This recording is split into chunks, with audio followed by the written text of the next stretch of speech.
ہمارے ہاں ایک لفظ استعمال ہوتا ہے اقامت دین، اس سے مراد ہم عام طور پہ لیتے ہیں دین کو حکومت کی سطح پر قائم کرنا، یہ وہی لفظ ہے، وہ یہیں سے نکلا ہے، اسی آیت سے نکلا ہے۔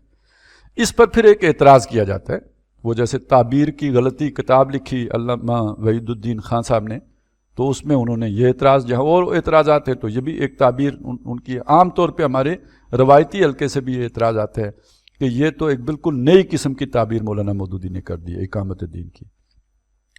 تو اس کو سمجھ لیجئے کہ یہ اقامت دین کا پہلے کیا مطلب لیتے تھے۔ ظاہر ہے اگر مولانا مودودی نے ایک نئی تعبیر کر دی تو پہلے بھی تو کوئی اس کا مطلب ہوگا، تو اس کا مطلب ہوتا تھا دین کو قائم کرنے کا مطلب۔ میرے لیے دین کو قائم کرنے کا مطلب کیا ہے؟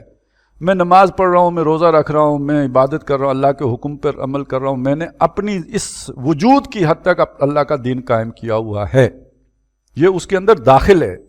یہ اس کا مطلب نہیں ہے کہ اب اس کی ضرورت ہی نہیں ہے، آپ نے بس ریاست کی سطح پہ دین قائم کرنا ہے، نیچے اس کی ضرورت۔ یہ مفہوم آپ کو پتہ تھا، اس کو دوبارہ بتانے کی ضرورت تو نہیں تھی، ایک معلوم شے انڈرسٹوڈ ہے، اسے دوبارہ بیان کرنے کی ضرورت نہیں تھی۔ جو نہیں پتہ تھا وہ کیا تھا کہ اس دین کا ایک تقاضا اپنے وجود کی حد تک ہے، اوکے، لیکن اس سے آگے بڑھ کر اپنے معاشرے کی حد تک بھی ہے، وہ آپ کو نہیں معلوم، وہ آپ کو بتانا ہے۔ اور جو دنیا میں تبدیلی آ چکی ہے جدید ریاست کی صورت میں، دیکھیں یہ جدید ریاست آج سے تقریباً کوئی 300 سال پہلے کا تصور ہے، 200 سال پہلے کا تصور ہوگا۔ اس سے پہلے دنیا میں یہ ریاست کا تصور نہیں تھا جو آج ریاست ہے۔ اتنی مضبوط، مستحکم، محکم ریاست دنیا میں اس سے فرعون کی اقتدار بھی ایسا نہیں تھا، کیونکہ ریاست کا اپنے شہریوں کے اوپر اتنا اختیار ہی نہیں تھا، لوگ آزاد تھے۔ ایک بندہ ایک شہر سے نکل کے باہر نکل کے چلا گیا، اس نے بکریاں رکھ لیں، ریاست اس کے ساتھ کیا کرے گی؟ جب کبھی کوئی ہرکارا آئے گا تو وہ 2 بکریاں پکڑ کے لے آئے گا، اتنا ہی کر سکتی ہے، باقی وہ آزاد ہے۔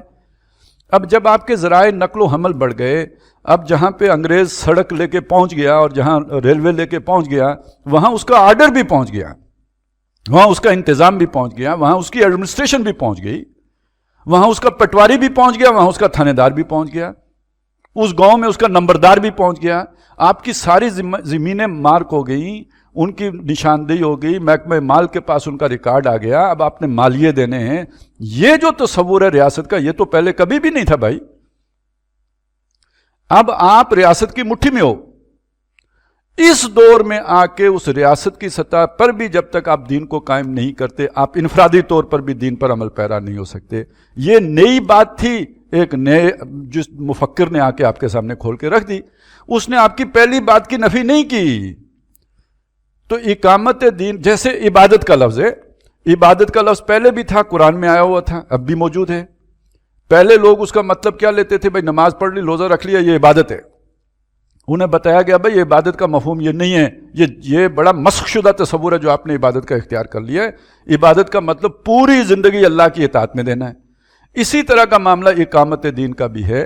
اگر کوئی یہ سمجھے کہ اس کا صرف یہ مطلب ہے کہ ریاست کی سطح پر دین قائم کرنا، تو یہ غلط مطلب ہے۔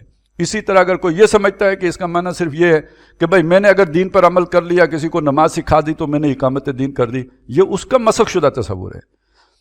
اس کا کامل اور جامع تصور یہ ہے کہ انفرادی سے لے کر اجتماعی سطح تک زندگی کا کوئی گوشہ اللہ کی اس شریعت سے جو اس دین سے نکالی گئی ہے، جو آدم علیہ السلام سے لے کے محمد رسول اللہ تک چلا آیا ہے، اس میں سے جو قانون تمہارے لیے بنایا گیا ہے، تمہاری زندگی کا کوئی شعبہ اس قانون سے باہر نہ رہے، سب اس کے اندر آ جائے۔ ادخلوا فی السلم کافہ ہی اس کا مطلب ہے۔ یہ کامل عبادت یہ تبھی جا کے بنے گی، یہی اقامت دین ہے۔